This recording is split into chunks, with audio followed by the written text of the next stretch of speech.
हज़रत अल्लामा पीर शम्सुल ज़मा कादरी सरपरस्त ताजदार ख़त्म नबूवत बिलाल पार्क में ईद उल अज़हा की इज्तिमा पर खिताब करते हुए कहा है कि दीन इस्लाम की दो अहम ईदों में एक ईद उल अज़हा है जो ज़िलहज की 10वीं तारीख को आलम इस्लाम में पूरे जोशो खरोश से मनाई जाती है।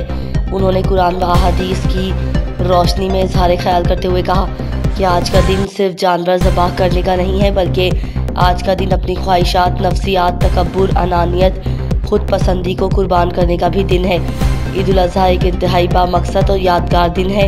इस दिन की दुआओं की कबूलियत का इंदिया हुजूर नबी करीम सल्लल्लाहु अलैहि वसल्लम की तरफ से दिया गया है। लिहाजा हमें चाहिए कि आज हम सब मिलकर तौबा इस्तग़फ़ार करें, ज़बानी नहीं अमली तौबा। परवरदिगार के हुजूर गिड़गिड़ाकर दुआएं करें, अपनी कोताहियों गुनाहों की माफ़ी तलब करें और अपने रब को राज़ी करने की हर मुमकिन कोशिश करें।